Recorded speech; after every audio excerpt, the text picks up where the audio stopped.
ప్రస్తుతం చిలకలూరుపేటలో జగన్ ఎన్నికల ప్రచారం నిర్వహిస్తున్నారు. లైవ్ చూద్దాం.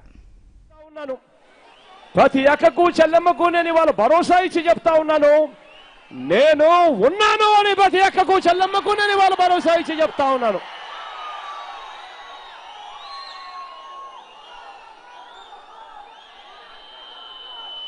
అక్క చెల్లెమ్మలు విద్యాపరంగా, ఆర్థికంగా, సామాజికంగా, రాజకీయంగా వీళ్ళంతా కూడా ఎదగాలి. వీళ్ళంతా కూడా ఎదిగితేనే కుటుంబాలు కూడా బాగుపడే పరిస్థితి ఉంటుంది. ఆ అక్క చెల్లెమ్మల కోసం, వారి బాగోగుల కోసం మనం ఏం చేయబోతా ఉన్నాము అని నవరత్నాల్లో మనం చెప్పా.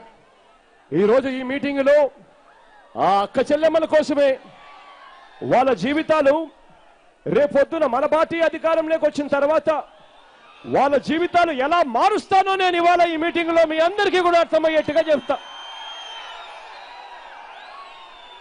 అదే అక్క చెల్లెమ్మలకు 93 లక్షల మంది అక్క చెల్లెమ్మలు పొదుపు సంఘాల్లో ఉన్న అక్క చెల్లెమ్మల గురించి నేను ఇవాళ మొట్టమొదటిగా మాట్లాడతా. ఆ అక్క చెల్లెమ్మల రుణాలు మాఫీ కావడం లేదు. ఆ అక్క చెల్లెమ్మలకు 0 వడ్డీ రావడం లేదు. లక్షాధికారులను చెయ్యాలి అని చెప్పి ఆ దివంగత నేత ప్రీతమ నాయకుడు రాజశేఖర రెడ్డి గారు ప్రతి అక్కను చెల్లెమ్మ కోసం కలలుగన్నాడు. అటువంటి అక్క చెల్లెమ్మలు ఇవాళ అప్పుల్లో కూరికిపోయారు. ఆ అక్క చెల్లెమ్మలకి ఇవాళ 0 వడ్డీకే డబ్బులు రావడం లేదు. పూర్తిగా నిండా మునిగిపోయిన పరిస్థితిలో ఆ అక్క చెల్లెమ్మలు ఉన్నారు. అటువంటి అక్క చెల్లెమ్మలను మోసం చేస్తూ ఈ పెద్ద మనిషి చంద్రబాబు నాయుడు గారు పసుపు కుంకుమ అనే పేరు పెట్టి చిల్లర విసిరేస్తూ అన్యాయం చేస్తా ఉన్నాడు ఈ పెద్ద మనిషి చంద్రబాబు నాయుడు గారు. ఆ ప్రతి అక్కకు నేను ప్రతి చెల్లెమ్మకు చెప్తా ఉన్నా, ఆ పొదుపు సంఘాల్లో ఉన్న ప్రతి అక్కకు చెల్లెమ్మకు చెప్తా ఉన్నా, రేపొద్దున దేవుడు ఆశీర్వదించి మీ అందరి చల్లని దీవెనలతో రేపొద్దున మనందరి ప్రభుత్వం అధికారంలోకి వచ్చిన తర్వాత ఆ పొదుపు సంఘాల్లో ఉన్న ప్రతి అక్కకు ప్రతి చెల్లెమ్మకు ఎన్నికల నాటి వరకు ఎంతైతే రుణాలుంటాయో ఆ మొత్తం రుణాలన్నీ కూడా 4 దఫాల్లో నేరుగా అక్క చెల్లెమ్మల చేతుల్లోనే పెడతాము అని చెప్పి ప్రతి అక్కకు చెల్లెమ్మకు చెప్తా ఉన్నా. అంతేకాదు మళ్ళీ అక్క చెల్లెమ్మలను వాళ్ళ కాళ్ళ మీద నిలబడేట్టుగా చేస్తాం. మళ్ళీ అక్క చెల్లెమ్మలను లక్షాధికారులుగా చేసే దిశగా అడుగులు వేయిస్తాము. ఆ అక్క చెల్లెమ్మలకు మళ్ళీ 0 వడ్డీకి రుణాలు వచ్చేట్టుగా చేస్తాం. వాళ్ళ తరపున కట్టవలసిన వడ్డీ సొమ్ము పూర్తిగా మేమే కడతాము అని చెప్పి ప్రతి అక్కకు ప్రతి చెల్లెమ్మకు చెప్తా ఉన్నా. అంతేకాదు పేదరికంలో ఉండి అవస్థలు పడతా ఉన్నా, బాధలు పడతా ఉన్నా ఆ బీసీలుగా ఉన్న అక్కలకు చెల్లెలకు, ఆ ఎస్సీలుగా ఉన్న అక్కలకు, ఎస్టీలుగా ఉన్న అక్కలకు, మైనారిటీలుగా ఉన్న ప్రతి అక్కకు నేను ఇవాళ చెప్తా ఉన్నా, 45 సంవత్సరాల నుంచి 60 సంవత్సరాల వయసులో ఉన్న మధ్య వయసులో ఉన్న ప్రతి అక్కకు చెప్తా ఉన్నా, ఆ పేదరికం రోజులు పోయే రోజులు త్వరలోనే ఉన్నాయని ప్రతి అక్కకు నేను ఇవాళ హామీ ఇచ్చి చెప్తా ఉన్నాను. దేవుడు ఆశీర్వదించి మీ అందరి చల్లని దీవెనలతో రేపొద్దున మనందరి ప్రభుత్వం అధికారంలోకి రాగానే ఆ 45 సంవత్సరాల వయసులో ఉన్న 45 సంవత్సరాల వయసు నిండిన ఆ ప్రతి అక్కకు నేను ఇవాళ చెప్తా ఉన్నాను, రేపొద్దున మనందరి ప్రభుత్వం అధికారంలోకి రాగానే వైఎస్ఆర్ చేయూత అన్న పథకాన్ని తీసుకొస్తాను అని చెప్పి ప్రతి అక్కకు చెప్తా ఉన్నా. ఆ ప్రతి అక్క చేతిలోనూ 75,000 రూపాయలు పెడతాము 4 దఫాల్లో అని చెప్పి ప్రతి అక్కకు చెప్తా ఉన్నా.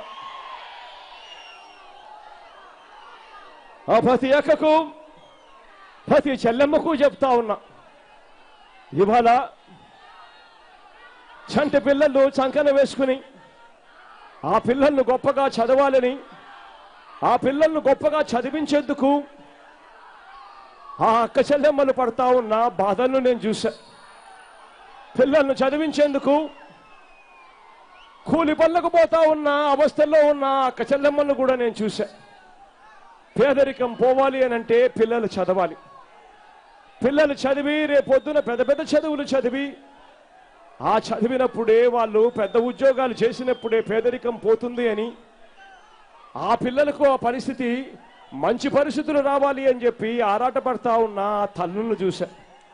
ఆ ప్రతి తల్లికి నేను ఇవాళ చెప్తా ఉన్నాను, రేపొద్దున దేవుడు ఆశీర్వదించి మీ అందరి చల్లని దీవెనతో రేపొద్దున మనందరి ప్రభుత్వం అధికారంలోకి వచ్చిన తర్వాత ఆ తల్లి చేయాల్సిందల్లా ఏమీ లేదు. ఆ తల్లి చేయాల్సింది తమ పిల్లలను కేవలం బడులకు పంపిస్తే చాలు. ఆ తల్లి చేయాల్సింది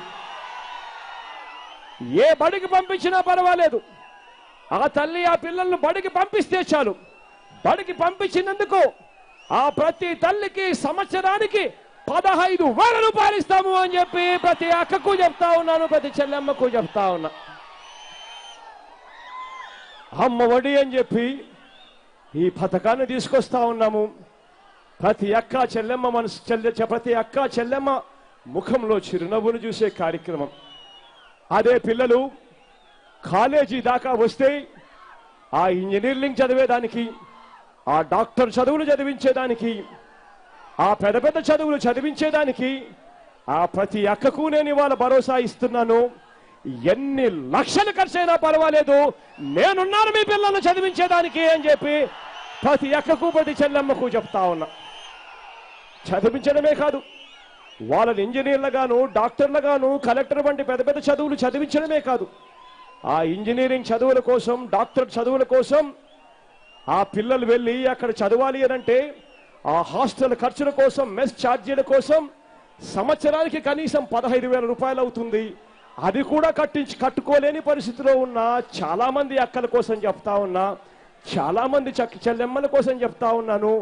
మీ పిల్లలను చదివించడమే కాదు, ఇంజనీర్లుగా డాక్టర్లుగా చేయడమే కాదు, ఆ పిల్లలు వెళ్ళి ఆ హాస్టళ్లలో అక్కడ ఉండి చదువుకునే దానికోసం సంవత్సరానికి ప్రతి పిల్లాడికి 20,000 రూపాయలు ఇచ్చి తోడుగా ఉంటాను అని చెప్పి కూడా ఆ అక్కలకు చెప్తా ఉన్నాను. తోడుగా నేను ఉంటాను అని చెప్పి ఆ అక్కలకు చెప్తా ఉన్నాను. ఆ అక్క చెల్లెమ్మల కోసం నవరత్నాల్లో ఇంకొక కార్యక్రమాన్ని కూడా చెప్పా. ఆ కార్యక్రమం మద్య నిషేధం. మద్యం నిజంగా కాపురాల్లో చిచ్చు పెడతా ఉంది అన్న సంగతి మనందరికీ తెలుసు. మొట్టమొదటి సంతకంతో బెల్ట్ షాపులు రద్దు చేస్తాను అని చెప్పిన ఇదే పెద్ద మనిషి చంద్రబాబు నాయుడు గారు హయాంలో బెల్ట్ షాపులు రద్దు కాలేదు. ఇవాళ గ్రామంలో 3-4 బెల్ట్ షాపులు కనిపిస్తాయి. గ్రామాలలో ఇవాళ ప్రతి కిరాయి షాపులోను, ప్రతి కిరాయి అంగడిలోనూ ఇవాళ మందమ్మే లెవెల్లోకి చంద్రబాబు నాయుడు గారు వ్యవస్థను తీసుకొచ్చాడు. ఇవాళ గ్రామాలలో రాత్రి 7 దాటితే ఇంట్లో చెల్లెమ్మలు బయటికి వెళ్ళలేని పరిస్థితిలో ఇవాళ గ్రామాలు తయారు చేశాడు ఈ పెద్ద మనిషి చంద్రబాబు నాయుడు గారు. ఇవాళ ఆ ప్రతి అక్కకు చెప్తా ఉన్నాను, ప్రతి చెల్లెమ్మకు చెప్తా ఉన్నాను, రేపొద్దున మనం అధికారంలోకి వచ్చిన తర్వాత దేవుడి దయతో ఇస్తా ఉన్నాను, మద్యపానాన్ని 3 దశల్లో నిషేధిస్తాను అని చెప్పి మీ అందరికీ కూడా హామీ ఇస్తా ఉన్నా. ఈ ఎన్నికలు అయిపోయాక మళ్ళీ 5 సంవత్సరాల తర్వాత మళ్ళీ ఎన్నికలు వస్తాయి. ఆ ఎన్నికల్లో మీ దగ్గరికి వచ్చి నేను ఓట్లు అడిగేసరికి మీ గ్రామాలలో మద్యం షాపులు తీసేసిన తర్వాతనే ఓట్లు అడుగుతాను అని చెప్పి హామీ ఇస్తా ఉన్నా. ప్రతి అక్కకు నేను ఇవాళ, ప్రతి చెల్లెమ్మకు నేను ఇవాళ హామీ ఇస్తా ఉన్నా. లా అండ్ ఆర్డర్, నిజంగా లా అండ్ ఆర్డర్ అన్నది గవర్నమెంట్ చెయ్యాలి అనుకుంటే గొప్పగా చేయొచ్చు. కానీ ఇవాళ చంద్రబాబు నాయుడు గారి పాలనలో లా లేదు, ఆర్డర్ లేదు. ఒక మహిళా ఎంఆర్ఓ ఇసుక దోపిడీ చేస్తా ఉన్న ఎమ్మెల్యేలను అడ్డుకుంటే నిర్దాక్షిణ్యంగా ఆ మహిళా ఎంఆర్ఓను జుట్టు పట్టుకొని ఈడ్చుకొని పోతా ఉన్నారు ఎమ్మెల్యేలు. అయినా కేసులు ఉండడం లేదు, అయినా అరెస్టులు జరగడం లేదు. రిషితేశ్వరి అని చెప్పి ఒక చిన్న బాలిక, 18 సంవత్సరాలు నిండిన ఆ చెల్లెమ్మ చదువుల కోసం అని చెప్పి వెళ్ళి ఆ చెల్లెమ్మ అక్కడే అనుమానాస్పద రీతిలో చనిపోయే పరిస్థితిలోకి వస్తే, ఆ అనుమానాస్పద రీతిలో చనిపోయిన ఆ చెల్లెమ్మను ఎవరు చంపారో అని చెప్పి తెలిసి కూడా ఆ బాబురావు అనే వ్యక్తిని కనీసం అరెస్టు చేయడానికి కూడా మనసు రాని వ్యక్తి ఈ పెద్ద మనిషి చంద్రబాబు నాయుడు గారు. ఇదే విజయవాడ నగరంలో అక్క చెల్లెమ్మలకు రుణాలిస్తూ ఆ రుణాలు ఆ అక్క చెల్లెమ్మలకు ఇచ్చి ఆ రుణాలు వెనక్కి ఇవ్వలేని పరిస్థితిలో ఉన్న ఆ అక్క చెల్లెమ్మలు మానాలతో చెలగాటమాడుతూ వాటిని సెల్ ఫోన్లలో టేప్ చేసి మరీ బ్లాక్మెయిల్ చేస్తా ఉన్న పరిస్థితులు కూడా సాక్షాత్తు విజయవాడలోనే చూశాము. టౌన్లోనే ఆడవాళ్ళ జీవితాలతో చెలగాటలాడుతూ ఉన్నా కూడా పట్టించుకోలేని పరిస్థితి. ఒక దళిత మహిళను నడి రోడ్డు మీదనే బట్టలు విప్పి అవమానం చేసి సెల్ ఫోన్లలో కూడా దాన్ని తీసి సర్క్యులేట్ చేస్తూ ఉన్నారు మన రాష్ట్రంలోనే అని అంటే లా అండ్ ఆర్డర్ అన్నది ఏ స్థాయిలో ఉందో చెప్పాల్సిన పని లేదు. ఇవాళ నేను మీ అందరికీ ఒకటే చెప్తా ఉన్నాను, రేపొద్దున దేవుడు ఆశీర్వదించి మీ అందరి చల్లని దీవెనతో రేపొద్దున మనందరి ప్రభుత్వం అధికారంలోకి వచ్చిన తర్వాత మీ అందరికీ నేను హామీ ఇస్తా ఉన్నా, లా అండ్ ఆర్డర్ అన్నది లాను తెస్తాను, ఆర్డర్ను తీసుకొస్తాను, టాప్ మోస్ట్ ప్రయారిటీగా పెడతాను అని చెప్పి మీ అందరికీ హామీ ఇస్తా ఉన్నా. ఆడవాళ్ళ మీద ఎవరన్నా చెయ్యి వేస్తే ఆ చెయ్యి వేసినందుకు ఆ మనిషి బాధపడేలా చేస్తాను అని చెప్పి హామీ ఇస్తా ఉన్నా.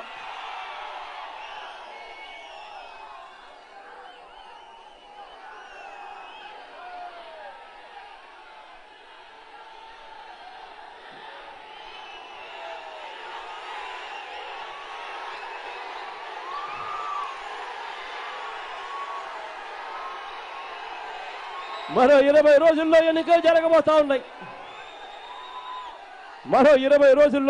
జరగబోతా ఉన్నాయి. చంద్రబాబు నాయుడు గారు చేయని మోసం ఉండదు. చంద్రబాబు నాయుడు గారు చెప్పని అబద్ధం ఉండదు.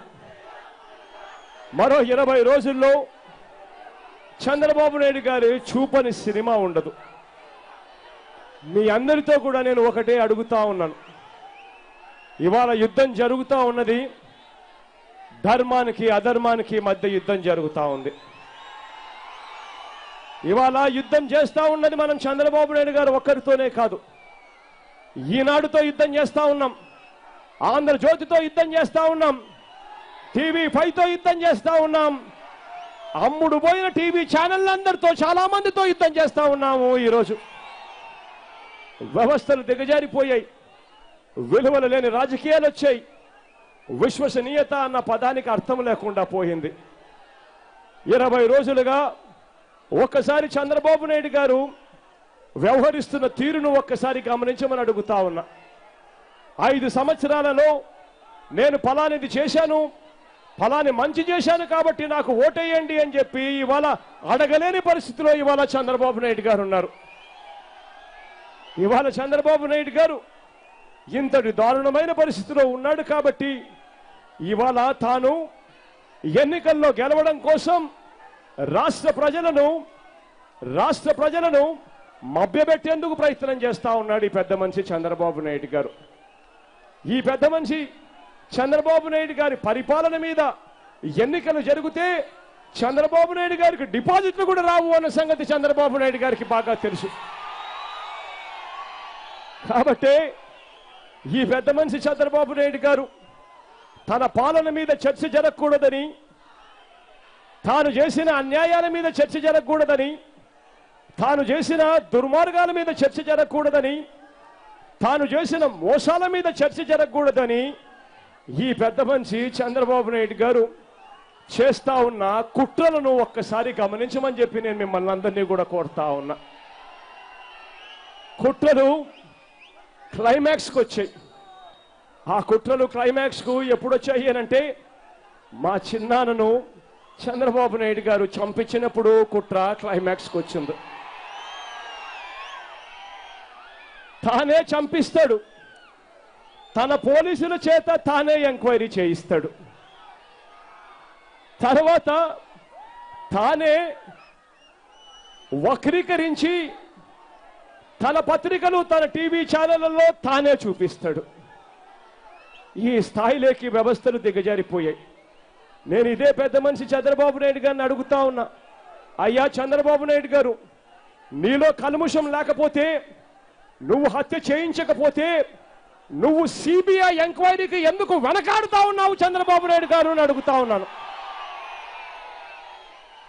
ఇది చంద్రబాబు నాయుడు